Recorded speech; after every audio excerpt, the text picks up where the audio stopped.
another Scottsbluff County Commissioner meeting, and another debacle regarding tourism. KNEB.TV News starts right now. From your trusted source for news in western Nebraska and eastern Wyoming, this is KNEB.TV News. Presented by Platte Valley Companies, premier provider of financial services. Hello, I'm Ryan Murphy. This is KNEB.TV News, powered by Platte Valley Companies. Thanks for joining me. In our top story, a 4-1 decision to reject a recommended candidate for the Scottsbluff County Tourism Advisory Committee set off yet another round of criticism for commissioners Monday evening. Lisa Betts Marquez, owner of Peaceful Prairie Campsite, was offered to the board to fill a vacancy on the tourism committee, but a motion to approve her nomination died for the lack of a second motion. A motion to reject the nomination was then offered and seconded, leading to a lengthy discussion during which Commissioner Ken Meyer said the situation was disappointing and disgraceful. Somebody please explain to me why we're going to scrutinize this one. Like we're not looking silly enough the way that we have in the past 2 or 3 months, that we're going to scrutinize somebody who has. I sat through the interview, Mark sat through the interview, and I could say I wish we had 2 openings. Among those questioning the move was Judy Amu, who asked why the board would reject a qualified candidate. I hope that I can implore you people to look into your minds and hearts and try to figure out what to say to this community that has come forth to support Lisa Betts Marquez as a candidate. You have 2 people that sat here on those interviews and have said they were perfectly viable. So I just would like to understand more about why you think that she isn't a viable candidate, because you're sitting there stone-faced, and I don't understand it. Chair Mark Harris, who sat in on the interview, said his preference was for a second finalist, and he joined Russ Reisig, Michael Blue, and Charlie Knapper in turning down the nomination. It was not immediately clear if the Tourism Committee's executive board had the option of forwarding the name of the second finalist, or if the process seeking new applications would start from scratch. Well, the Riverside Discovery Center is in the stages of finalizing their 7-step master plan with the hopes of transitioning the zoo into a premier attraction.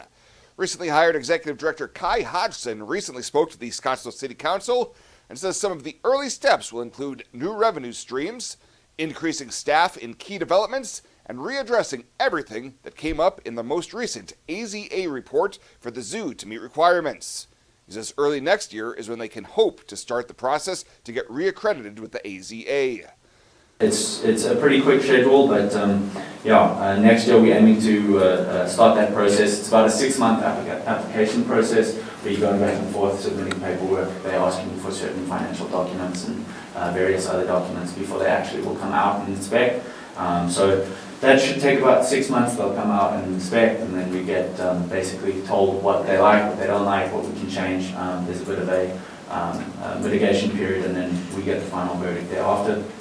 Other steps in the master plan include renovating enclosures and zoo infrastructure, becoming involved in conservation and education programs, and to increase and diversify the marketing of the zoo. We'll have more news right after this. Whether you're gardening, searching for the perfect vacation home, or planning your next travel destination, your life is just as unique. Your Raymond James financial advisors, Jody Rosiska and Kevin Figg, get to know you, your passions, and your vision for the future, so you can live your life. That's life well planned.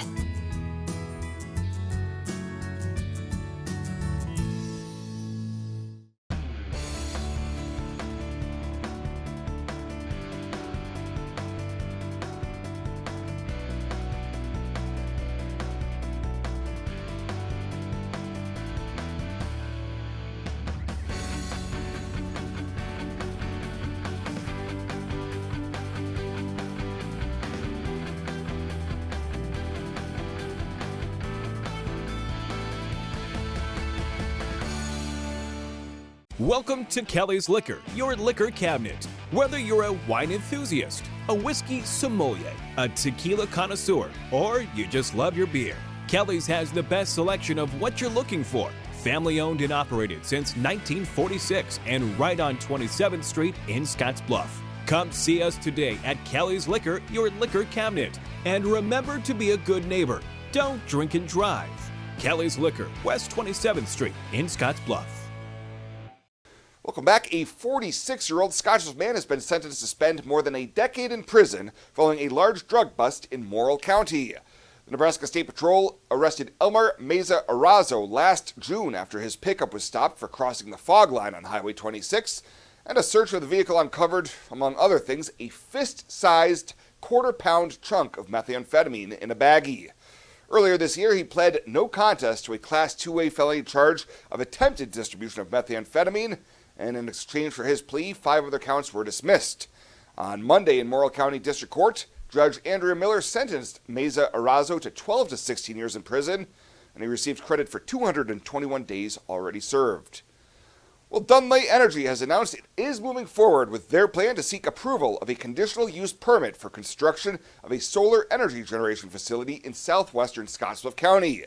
In a notice submitted to news media, nearby landowners, and interested parties, officials say a community outreach and request for comment meeting will be held on Wednesday, May 21st from 5:30 to 7:30 at the Legacy of the Plains Museum in Gering. The Situla solar energy project would generate approximately 400 megawatts of electricity with infrastructure including solar panels, a battery energy storage system, substation, inverters, a storage facility, and an interconnect to an existing transmission line. Construction would take place on 18 parcels of land in the same location as a previous application that was rejected by the county board, with construction anticipated to start in the third quarter of 2027. And Nebraska lawmakers have given second-round approval to a bill that would make changes to the voter-passed law, increasing the minimum wage in Nebraska to $15 an hour by 2026. Opponents of the bill filibustered, continuing to say that the people had spoken through the initiative and lawmakers should not make any changes.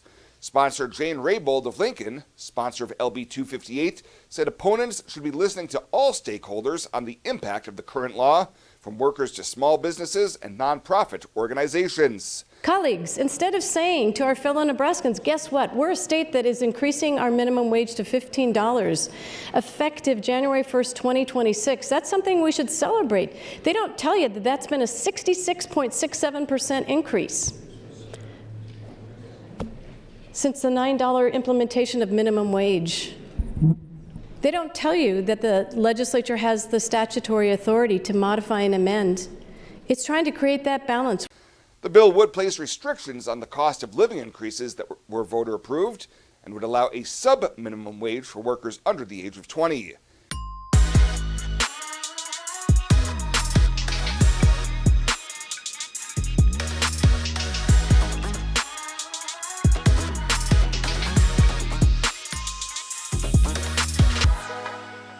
I imagined retirement in a place where we could enjoy our golden years, where adventure and friendship are the only items on the schedule. The Garden Homes at Northfield gives us the luxury we planned for and peace of mind when it comes to convenience, safety, and comfort. We never have to stop and think about the day-to-day upkeep. We love to explore abroad, but most importantly in our backyard. So much to do, so much to see. Here at Northfield, we get the protection of life care, incredible tax benefits, and secured rates for aging services.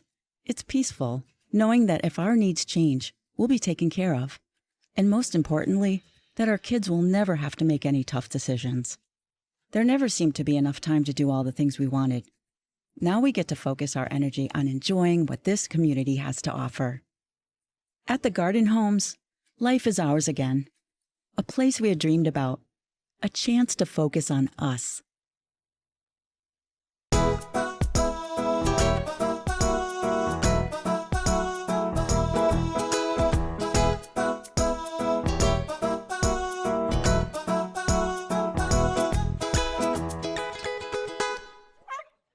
For this week's featured Pet of the Week, we meet Skeeter, a 3-year-old female domestic shorthair that's been at the Panhandle Humane Society for several weeks now. Staff says don't let the initial shyness fool you. She's a total sweetheart with a big personality.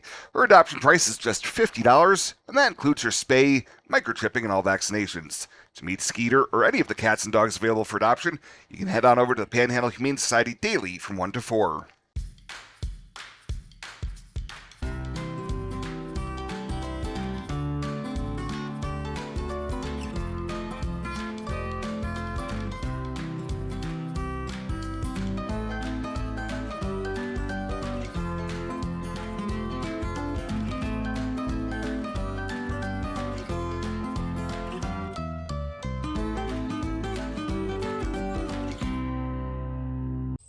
This isn't just a beautiful hospital. It's the home to exceptional patient care.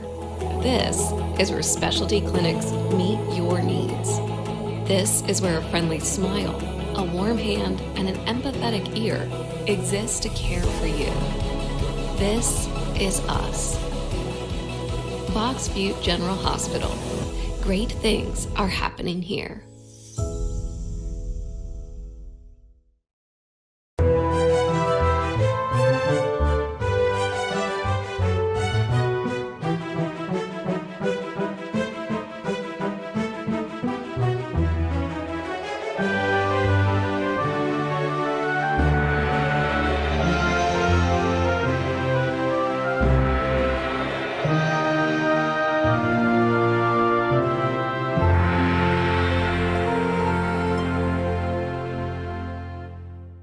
Let's take a look at your midweek community calendar, brought to you by Riverstone Bank.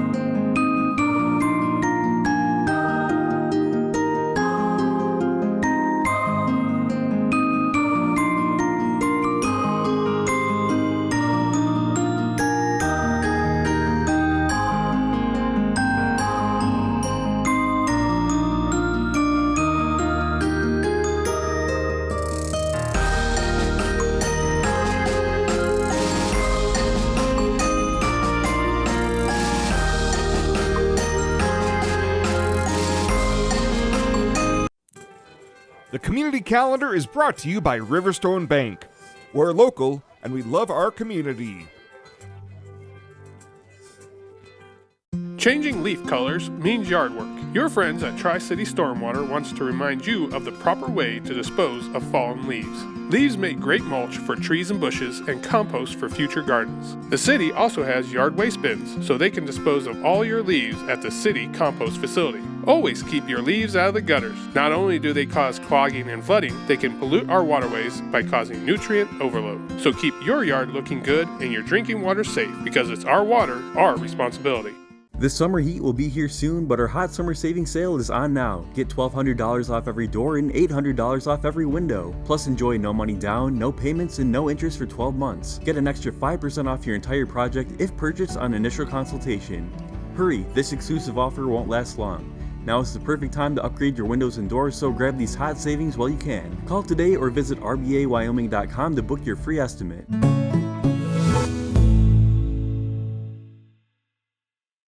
At Platte Valley Bank, we want to help you take advantage of every adventure. We know you have plans, goals, and dreams. Let us help you with them.